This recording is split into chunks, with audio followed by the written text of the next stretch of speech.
Good morning, everybody. Welcome to Sault Ste. Marie and the Eastern UP. This is such a thorny topic because there have been so many changes. So today I'm going to go through something that's really quite new, and we just presented this at our UP Administrators Academy last week, or a week and a half ago, so you'll kind of get an idea of how new this is. A lot of the materials in the first half of this presentation come from the work of Deborah Ball and her commission on the Michigan Commission for Educator Effectiveness. And actually, if you want to see the full document, which is like 75 pages long, plus a huge amount of research that's been done by them and that research they're building on for and around teacher evaluations and administrator evaluations and effectiveness, you can look at the commission report itself. But what we did, my colleagues across the UP and I, is just really take the nuts and bolts out of that document and distill it into this presentation. So you can see there that it's critical, we all know this, it's critical that students have effective instruction every single year. You know, if there's ineffective instruction for 1 year, most students can come back from that, but if they string together 2, it becomes important. If they have 3 years of ineffective instruction, it's very, very, very difficult to come back from that and get on the road to career and college readiness.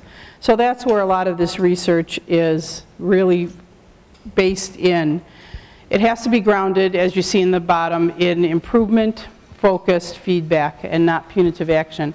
And I think, you know, we've been involved in our regional evaluation system for about 3 years now. So we started with some baseline observational data, and then we, you know, developed into a formal evaluation system. And now this year we would be looking at the administrator evaluation component of that. But it really, there's so much fear out there about the punitive piece that I think we're losing sight of the really value that this will have, which is that improvement, focused feedback, and that really genuine feedback between administrators and teachers. And then peers and teachers, which is also a potential component of this. Here's the big news on the newest commission report, is that the expectation is that the teacher evaluation system will be fully implemented by 15-16.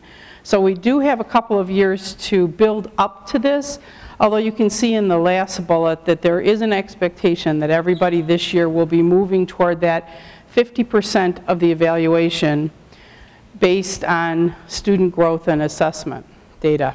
So we'll talk a little bit about the difference between student growth data and student achievement data, and they have split that in this latest commission report.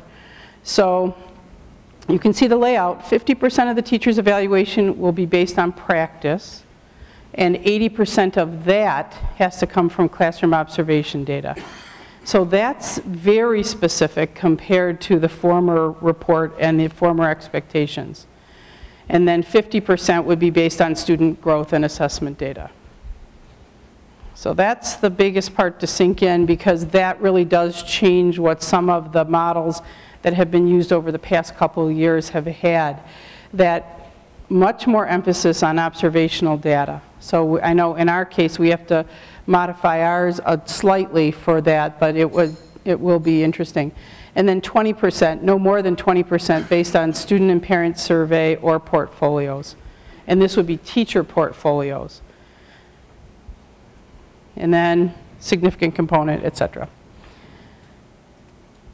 So the observational tools that the commission has looked at this past year and a half or so have really focused on these tools. Charlotte Danielson's Framework for Teaching, Marzano Teacher Evaluation Model, the Thoughtful Classroom, and then the 5 dimensions of teaching and learning. So right now, I think most of you have some version of one of those. If you don't, then you're going to have to either move toward one of these, or you're going to have to really start to collect a lot of meaningful data over the next 2 years about why you would like to keep the system that you have in place. You'll have to have a lot of supportive data in order to get a waiver outside of these. Ultimately, the state is picking one of these models. And we don't know which one yet, and there really isn't a clear favorite at this point. In our region, we're using the 5 dimensions of teaching and learning. That's the work out of the University of Washington out in Washington State. And we're pretty happy with that. We do have a couple of schools that have Charlotte Danielson's framework for teaching. So whichever one the state ends up going with, what that means is they'll provide regional trainings from the vendor on that tool at no cost to the schools. But they will also be providing a baseline level of support for teacher evaluation systems if you go outside of the one that they end up choosing. So, and I'm sorry if you said this and I missed it. Is there a timeline for when you're going to be making that? Yes, within the next year.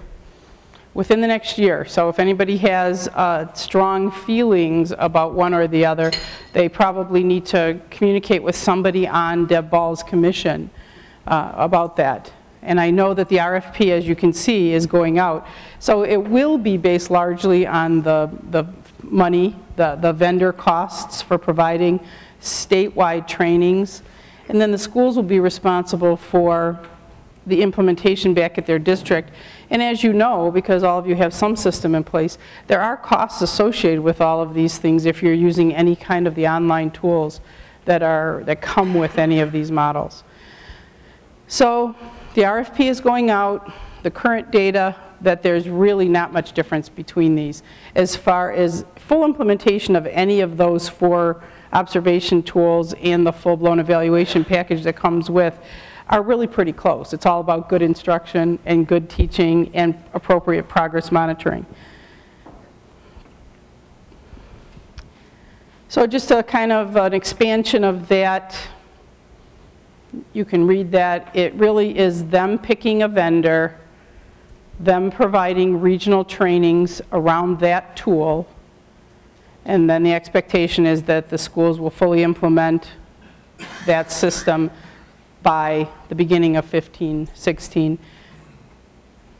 If you have an evaluator system that you really like and you can demonstrate effectiveness, there will be a waiver process. And I don't know, it's good to start thinking about that. If you're using one of those tools already and you want to stay with that tool, you just won't get the training. You still will have to, however, comply with all the rest of this. So the observation, this is that piece that is really changed from the initial commission report. There has to be 3 observations per year for every administrator and teacher.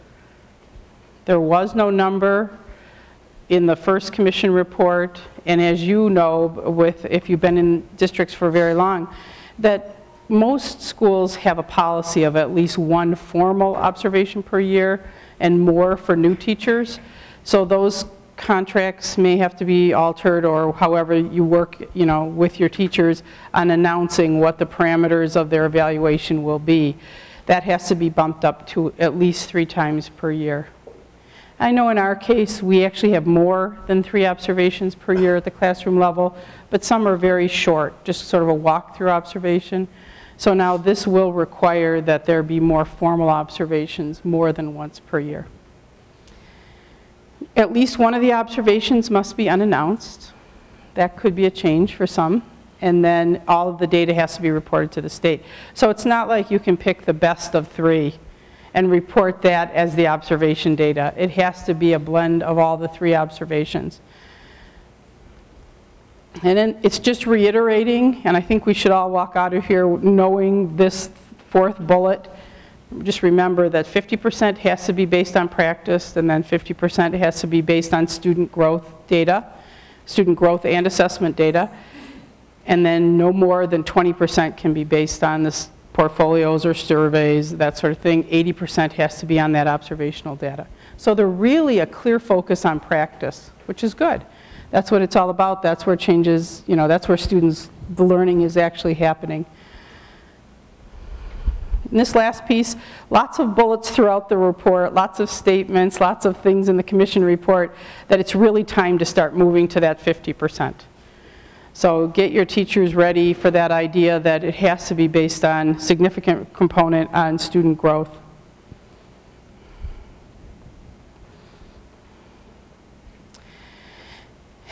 The second bullet is important because the reality is, and you guys know this as well as anybody, that the school year catches up on, it creeps up on you. So tends to be more observations toward the end of the year to get them in and get them finished. So they're looking for at least 30-day intervals between those observations. And I know that you know how it is. A lot of people do observations at the beginning of the year, especially for their new teachers, and that's just plain old best practices. But then a lot of things happen in a school day that take you off task, and it tends to bulk up toward the end of the year. So that's really, really trying to get administrators to schedule those observations, announced or unannounced, and really stick to that schedule. And very interesting on the last one, it doesn't have to be your administrator solely. At least one, in fact, is recommended that it be a peer observer or another expert in either the content area that the teacher's teaching or the grade span in an elementary setting. So peer observations, 1 of 3 can be from a peer. And that, again, best practices. Extremely hard to set up the parameters for that, though, because the peer observer has to be a professional level teacher and has to have a very good track record, him or herself, to go in and do that peer observation. So you would not want an ineffective or a provisional teacher going in and doing the peer observation of his or her staff. But you could bring in outside observers as well that are experts in the area from universities, etc. So something else to think about. This first bullet was a little bit of a news flash because now you have to announce who's going to be the primary evaluator. I know in our case we have a lot of either assistant principals or the superintendent or the principal will do the observations just because of time or logistics or for whatever reason. But that is sometimes a more fluid thing. So in the new model, teachers will have to know who their primary administrator and observer will be before the end of September each year. That's kind of a logistics thing and something that will have to be made clear to everybody, really. That summative evaluation is again, critical, especially if you're bringing in an outside observer for that second or the third observation. You'll have to coordinate how those peer observer notes and reports are blended into the rest of the packet, because remember, all 3 observations have to be included. You just can't pick the best of. And then they have expanded slightly the list of people who can do the observations.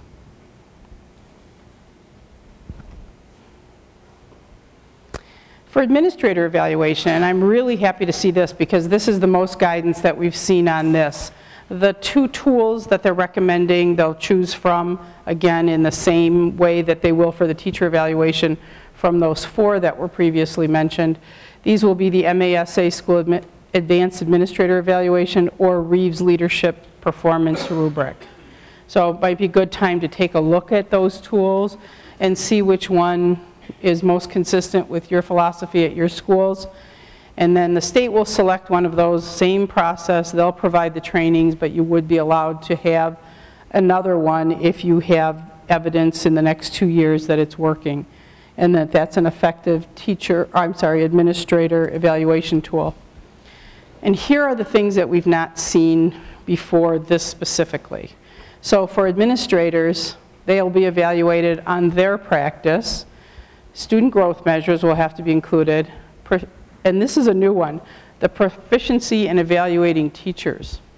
So are they getting all their observations in? Are their reports completed? Have they reported the effectiveness ratings to the state?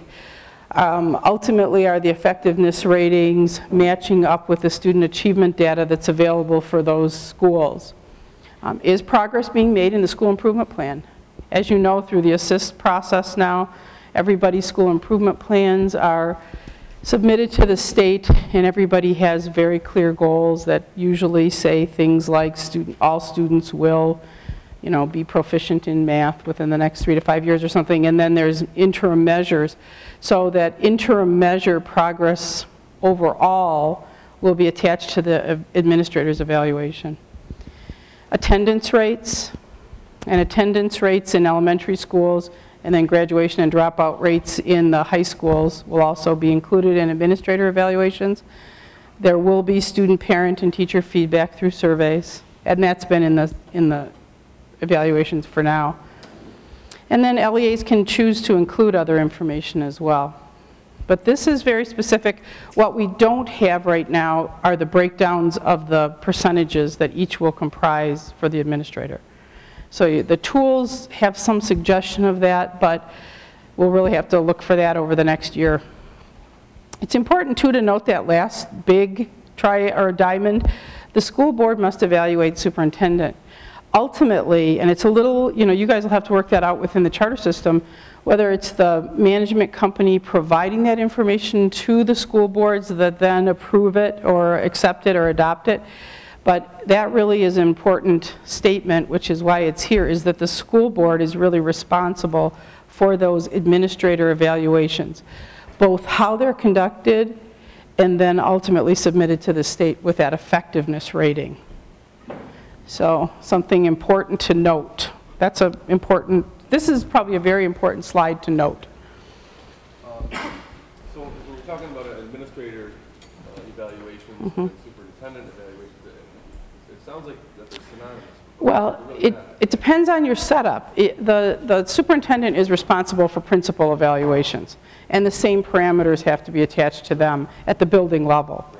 And then the board is responsible for the superintendent evaluation, but they have to be measured against these same parameters rolled up to the district level. So if you're a school with multiple buildings, your principals get evaluated based on those building outcomes, but the superintendent gets evaluated based on the district school improvement plan and then the compilation of all that student data. So is there a best practice out there, any groups on superintendent evaluation?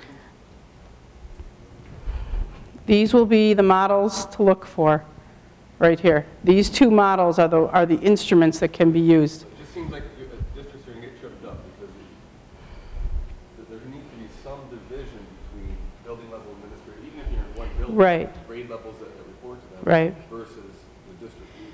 Well, and I think that is the distinction, is that the superintendent is responsible for the evaluations of the principals and below, or other administrators that might be on staff. But then the board is responsible for the superintendent's evaluation. I understand that. I'm speaking of the specific tool. Right. What I'm hearing you say is that the superintendent evaluation tool is basically going to be the same tools as the principals. Right, it is. It's just going to be that the student data sets will be the whole district. The school improvement plan will be the district improvement plan instead of the building improvement plan. And then the parent feedback, that'll still be the same. Maybe if. I guess my point is, it's not synonymous because you've got finance goals, you've got student enrollment goals. Right. The superintendent eval tool should be more exhaustive than. You're going to want to get specific on that last one. But there's not going to be anything coming down from any of the groups or best practices, I guess is my question. There will be things on ability to manage finances, that sort of thing. There'll be recommendations for that, but it's the percentage that I would say stay tuned, because I think that they're going to look for maybe not 50% on academic achievement here, but close to it. And that will represent quite a change. You did mention that the last line item can apply differently to charter schools. Well, and I don't know how your management company's responsibility for administrator evaluations is laid out currently, but you'll have to be crisp about how that is laid out. Because if the management company is currently responsible for administrator evaluations, the school boards will have to know the parameters under which they're being evaluated, have to have approved that model, and then have to get a final report that they adopt or accept. So it will be more formalized, and I think that the school boards will have more responsibility than they have in the past. So that's an interesting thing to note. And it's the first time it's been called out that expressly. Okay, so now we can talk a little bit more about those two, the difference between the practices and the student achievement data and student growth data. So 50% of the rating will have to be around student achievement and growth, using state assessments, other assessments for non-tested grades, and I'll talk a little bit more about that when we look at our EUP model, and then other local measures and evidence. So start to think about what you have in place already at your school. A lot of people are using NWEA. How many of you are NWEA schools? Okay, so Scantron assessments, those sorts of things. Those will be in the other categories that you'll want to be real deliberate about monitoring. Quality of practice based on observation, quality of student data. I can't say that enough, it's everywhere. This is another huge departure from the other recommendations. Instead of a 4-tiered rating system, they're really looking at trimming that down to 3, professional, provisional, and ineffective. So there's no highly effective in this new model. Professional would be a teacher that possesses the following. Extraordinary and competent teachers and administrators would be considered professional. 3 consecutive years of rating professional does allow you to then go on an every other year evaluation timeline. So that's nice. That will take some of the heat off of administrators as well if you have a nice group of professional teachers that you can go every other year evaluating.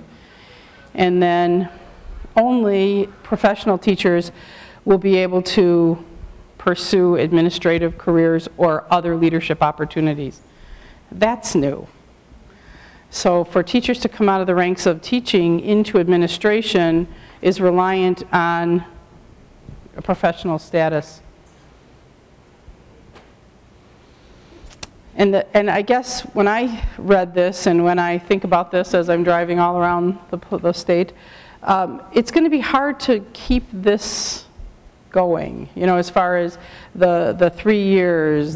Somebody's going to have to get really deliberate about a system that will track teacher evaluation ratings over time as people move around and all of that good stuff. So when you're looking at system and record keeping and all of that, look for a product that is good at longitudinal data capture and reporting. Provisional, these would be teachers or administrators, you can see, with weaknesses that must be addressed through meaningful feedback and targeted professional development. And we have seen some very excellent models of professional development plans that fall out of the evaluation system, and they are targeted. So this is really where this will become super important. And then beginning teachers and administrators would automatically be provisional because they don't really have a track record.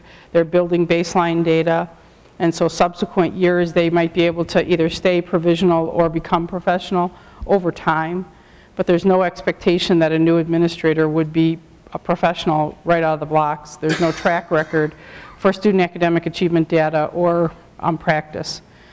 Also in this category, experienced teachers who struggle either around, you know, one minor thing or more broadly several skill sets that need to be in place. A teacher or admin who receives 3 straight years should be counseled out of his or her current role.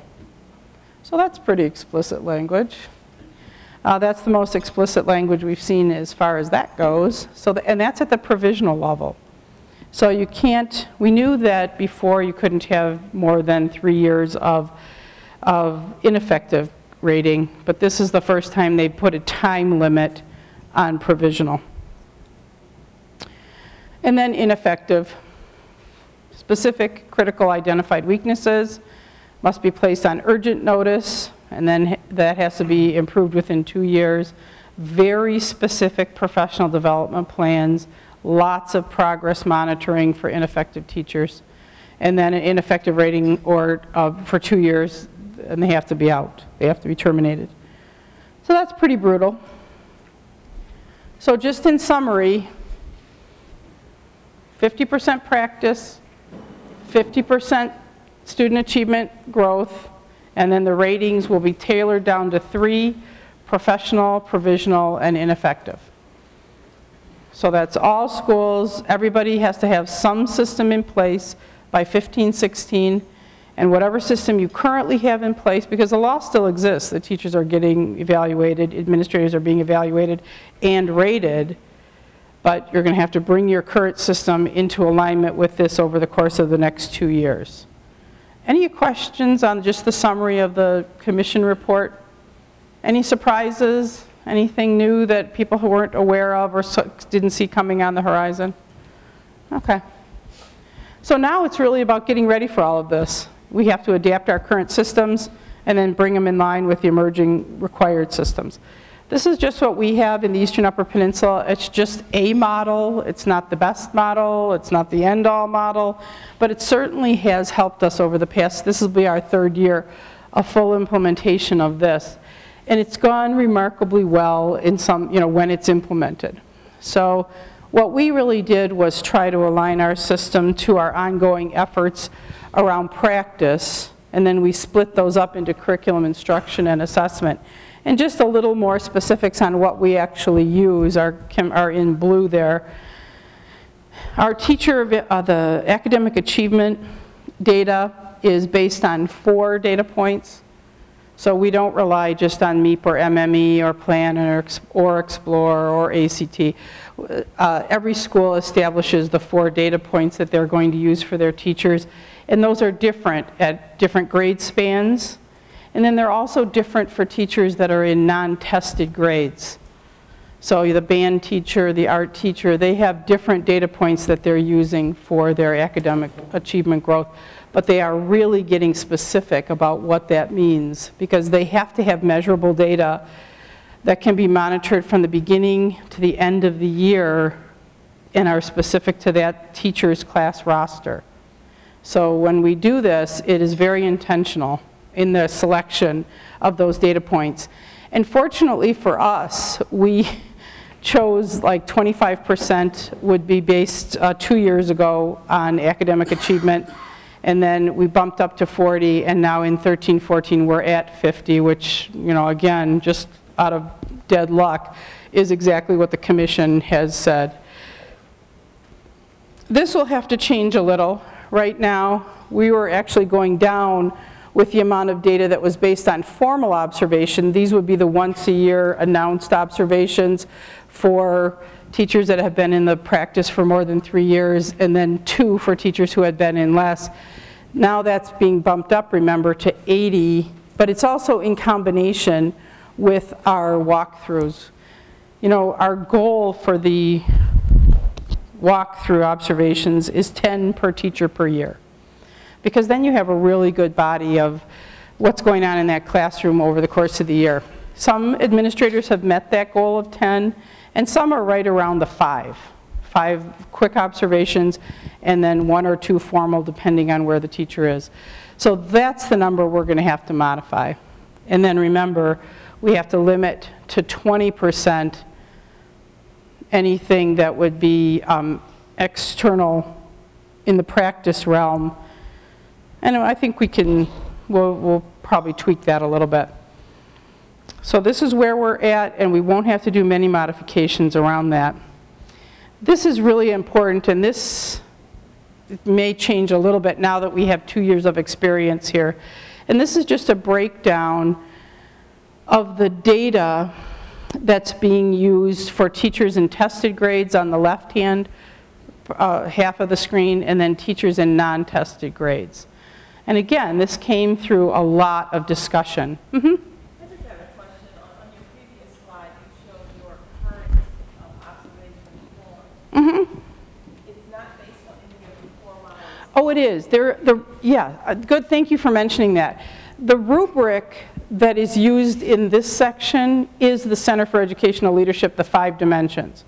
So what we did here was just group it up by awareness of the curriculum, and then instructional practice based on observation, and then assessments. And this isn't really, this is based on a teacher's understanding and use of assessments. It's not the academic achievement data itself. So this is really the practice piece broken down through that lens.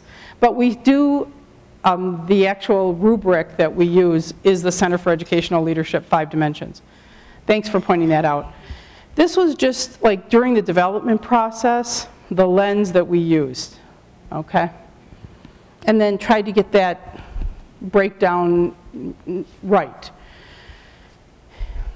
So here you can see that we have 5% is value added, so that could be something like if the school is meeting its school improvement goals, all teachers would automatically get that 5% added to their, or incorporated into that.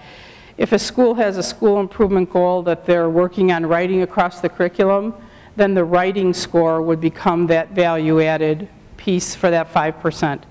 And every school does vary in that 5% value added. If a high school, if you were a high school only, and you had an improved graduation rate as one of your overarching goals, then that graduation rate improvement would get you 5%.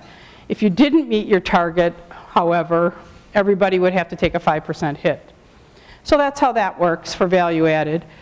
And then the MEP and MME scores are that second category, which is the red. Obviously more heavily weighted in the teachers that have that in their tested grades, less so in the others. And then we have our local assessment, we call it the GLAD test, which is a grade level assessment. We've had that in place for 9 years. It's absolutely correlated to MEP outcomes, so we know that it's a valid indicator of student progress against the standards. The Huskies and JLCEs, and now this year we've migrated and changed that assessment to align with the Common Core in math and reading. So we're anxious about what the state will do with the Common Core in October. If they throw that out, we're going to have to do a lot of migrating or modifying or whatever. But we're pretty good at the assessment development now, so we're okay. We also include things like DIBELS, Ames Web. Obviously you would have NWEA, Scantron in that broad category, so you would have other student achievement data that you're monitoring. We are trying to be specific about the language, however, the difference between skills-based indicators and standards-based indicators. We did have a little bit of an issue where schools were overusing DIBELS type data, which is really low-level skills data. It's basic data that means that students can access the full standards or not. So be careful about an emphasis on skills-based data, because that may or may not be correlated to some summative assessment outcomes. I'm just going to give you that cautionary tale because that can happen. And then the last one is classroom performance portfolios, etc. The teachers in non-tested grades or others like band and art, I think that we've seen huge growth, foreign languages, in the kind of data that's being collected in that purple area on the right-hand side. Some really impressive data. Some band data that's based on really specific performance outcomes that are aligned with the standards. Actual MP3 type things that are rated against a rubric included in on this progress monitoring. So I think I'm just really happy to see how the growth and the progress monitoring in that area has gone.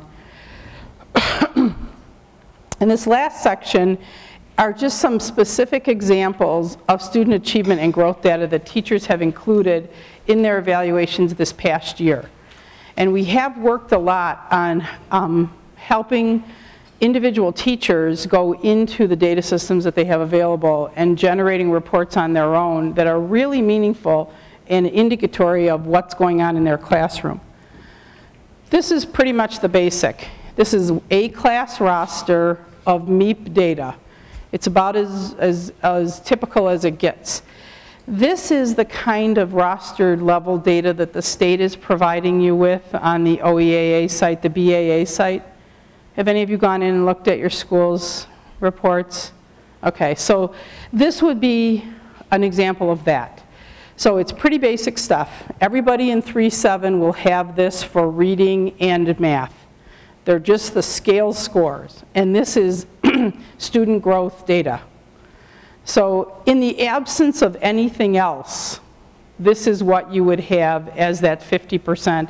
And you might want to, in an elementary school, in a tested grade, you could have 50% math, 50% reading, and then if they're in a grade, if they teach a grade with science or social studies, they could adjust that accordingly. But what we do with this data then is have teachers take their average scaled score. And this is just a random example of one teacher that, you know, most of our teachers in tested grades have this data set in their evaluations this past year. So they look at the average scaled score of the students that coming into their classroom. Then they have to wait a full year, and then in the following fall, they look at the proficiency data of that same set of students that were rostered to them the year prior, and they look at growth. And this is where we've been doing a lot of our work. You have to be so careful about how you look at this data, because you can see that, and I just put this in, and the teacher put this in to her report. 335 is where her students' average was, 336 is proficient, and then 341 is where they were the following fall, where 434 is proficient. So if you look at that, it doesn't very simplistically look like they saw quite a year of growth, and the proficiency at the classroom level was not at the proficiency rate. But if you really break it down, it does show that in third grade, 42% of these students were proficient in math, and then when they had a good year of third grade instruction, the following year tested on the third grade standards, they were actually at 58% proficient. And then the gap between the students is actually greater, as indicated by the fact that not everybody grew as much as this teacher would have liked. And then these were the questions that she generated. Because she was seeing a bigger gap between her highs and lows, she did actually see a huge growth in student achievement, but in academic growth at the scaled score level, it was not where she wanted it to be. So these are the questions that she's asking. Am I differentiating enough on behalf of the lower performing students? Am I looking at my interim assessment data meaningfully? And then what systems does my school have in place in the multi-tiered system of support level? So this was the component and the reflection for her math scaled score as part of her evaluation this year. And she's working on it. She has some strategies that she's going to put in place now for this. This is another example of a teacher who, we have a lot of really small schools up here. So she teaches students in a kind of a looped arrangement, a multi-age classroom for grades 4 and 5. And she also has the 5th grade data would be the other half of this data set. So just for her students that came in with their 3rd grade scores, she had them for 2 years, and these were her scaled scores over time. And her narrative really focused on the fact that she wanted to keep the kids that were career and college ready coming in based on their 3rd grade scores in reading. She wanted to make sure that they stayed on track for career and college readiness. Her special education students, which are the 2 at the top, there she wanted to make sure that they were seeing an average of 100 points of growth per year at the minimum. Even though they weren't proficient against the state standards, they were showing growth over time, and she had specific strategies that she's using with those students to keep them growing at 100 points per year on average or more. And so that was really her goal, and in that sense she met her goal. She's working more closely with her special education teacher this year to try to boost those and actually get those students on track for career and college readiness, as indicated by a 1 or a 2 here. So this is kind of the level of student achievement data that can be used at the MEP level. That scaled score data all of a sudden is becoming extremely important, and the proficiency, the 1, 2, 3, 4, a little less so. This is an example of one of our teachers this year, at the end of this year on her GLAD test in math, based on the new Common Core standards in her grade level. 39% of her students were at the advanced level, and I can just guarantee, based on our 9 years of observation of this data, that those guys will get a 1 or a 2 at the very, very lowest on their MEP test next fall. The proficient students are usually in the 2, right at the 2 level on the MEP, so we're pretty secure that they'll be proficient. with a 1 or a 2. And then the basic students, 22%, you know, with a little bit of intervention, since the test was given, and they do have a summer school program at this school, there's every hope that at least half of those basic students will also be proficient on the MEP.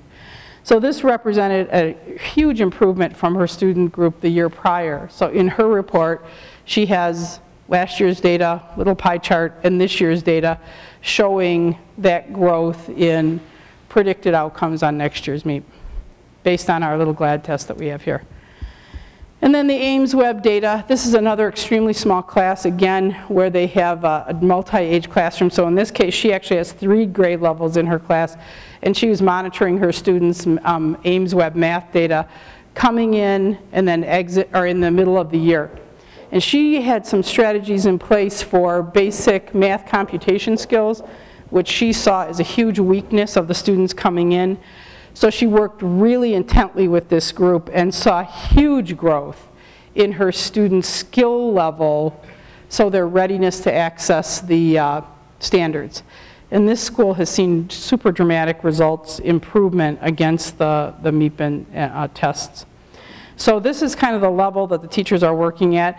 They're providing the Ames Web intervention required. That's for their administrator in case he or she was not familiar with that scale. So this is just a page out of her narrative based on academic student achievement. It's one of her 4 points, and really well done. This was a really well done example. That difference from a 7 to a 24 in 3 months in math computation on Ames Web is astounding. I recommended that she put that arrow in and put a little notation in that this is dramatic growth.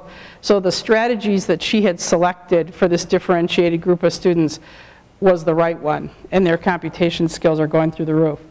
So that's good news. Another potential value-added data set could be just MEP trend data, MME trend data. This is out of My School Data Portal. Is everyone familiar with My School Data Portal? The state level assessment sets. So this data is really getting much, much better because longitudinally over time, the reports are really simple to generate. But for example, this school had a goal of increasing science scores by 3%. Well, they didn't meet that this year, so that department will have to take the hit for those science scores this year. This was a value added, that 5% that they wanted to put in. So this data is easily accessible. You don't even need a login for this level. But if they wanted to know more about students that were specific here, they would have to get a login and go into Data for Student Success. Any questions? I know that's a lot of information, and our system is not the end-all by any means, but I think we've seen so much progress over the past 2 years. We use a little thing called Talent Ed for that communication piece between administrator and teacher, and the reason we selected that tool is it's independent of the rubric. So because some of our schools use Danielson and some of our schools use the Center for Educational Leadership 5 Dimensions, we can put both of those rubrics in the system, and then the schools select which ones they're going to use. But again, just from, and you can probably jump in here and tell me what you're using now, that communication piece between administrator and teacher, if it's electronic, you have all the records at hand, both at the teacher and the administrator level. And what we've seen is a huge growth in that interim data that the teachers are providing. So they can upload those data sets like that Ames Web data that you saw, that was January data. So that teacher started to accumulate that data over the course of the year. So it's not a big hairy deal at the end of the year, and May and June becomes just lost for instruction because everyone's in panic mode about getting their evaluations done. So I think that as you go through this process and select the tool that you're going to use for at least these 2 years until we get an indication from the state about the one that they choose, you need to look for something that's going to work and not be too cumbersome, but meet all the requirements that the state is putting out there before us. Mm-hmm. It's just called Talent Ed. Talent Ed. It's very flexible. It allows us to put the formats that we want in it, and then it also allows you to establish when signatures are necessary or when it's just, okay, thanks, you know, I'm looking at this. It's really simple for teachers and administrators to write, you know, on each other's narrative boxes and say, wow, this is really dramatic, it looks like this is really working. That's sort of like really descriptive but quick feedback. It has a nice piece for that.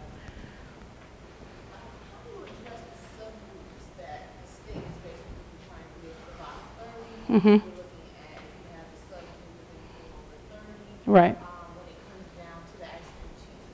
That is a great question. The most obvious place where that becomes a big issue is in a special ed specialty population group. So for our special education teachers, they have their roster set up just like a classroom teacher would with their caseload, and then they do that same progress monitoring of the scaled scores. So they're really focusing in on just growth over time, and they may not include career and college readiness or meet proficiency as their monitor piece. They're looking at the scaled score growth. And then they can also bring in all of the other data, NWEA, Scantron assessment, all of that, because you can really see growth in those often. And then they may put a little more credence on the skills-based assessments that they're looking for. We also have like our special ed preschool teacher. She actually took her assessments that she uses that are divided into language skills, motor skills, etc., and she brings that in as a monitor because that is more appropriate for her. She works with exclusively cognitively impaired students, so she's looking for a different set of skills and growth, but she's really monitoring them at a very close level. They always put in the MEP and MME data, but they use the scaled score instead of the proficiency. That would be a way to summarize that. Now for classroom teachers, and you saw an example of that, they own their full roster, whether those students are special ed or not. So they are really dual, there's dual accountability on behalf of special education students, because the classroom teacher has them on his or her roster, as does the special ed teacher. Yes, we broke that out, and the state has recommended, by the way, this year that the bottom 30% be treated as a specialty population. So we break that out through we use Data Director as our student data system, and so we just break those students out as a program, and then that's monitorable. And we provide that breakdown of the average scaled score of the bottom 30% and the average scaled score of the top, and the difference, we provide that to all of our schools, so they have that as another indicator. I could actually show you that, but I have the school names on it, so I'll refrain.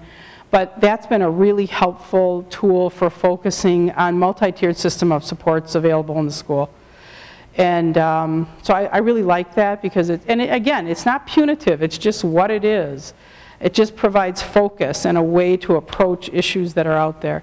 I think because we've been watching that, very few of our schools are pulling out students into resource room settings like they were before. Most special ed students are spending the bulk of their day in a traditional classroom to just up that exposure to the curriculum. And then they're doing a lot more strategic interventions at the resource room or multi-tiered system of support level with non-special ed and special ed students. And our special ed scores have actually, that's our specialty population that have shown the most growth this past year. So we're happy about that. So that's a strategy that seems to be working, but thanks for asking. The only other specialty populations that we monitor here are Native American. We have about 33% of our population is Native American, and then low income. We have a high low income. Our region is over 50%, but we have individual schools that are over 90%. So we monitor that pretty closely, and we also actually monitor, and this is a value-added score that a lot of our schools add. Our low-income students do better than low-income students in the rest of the state of Michigan, so we can put that in as a value-added in both reading and math. If that's true at their school, they can add that into their 5% for value-added. Those are good questions, because that specialty population data can really trip you up, especially the bottom 30%. That a lot of our highest achieving schools are either focus schools or teetering on becoming focus schools because there's too big of a gap between their high and low students, especially if their high end is super high. Any other questions? Okay, so we just have to make a plan and get out there and do it. But we'll grow again this year. I think we're doing a lot more sessions. We've been doing a lot of drop-in sessions after school for teachers who want to, just via Adobe Connect, because we cover 4,000 square miles, where teachers can drop in and figure out how to access that progress monitoring data. That's really going to be a huge thing. So as long as teachers have access to their data and they understand how it can be layered into their evaluation, this will go fine. And I think there'll be a lot more strategic teaching going on as well. So thank you for your time, and good luck this year.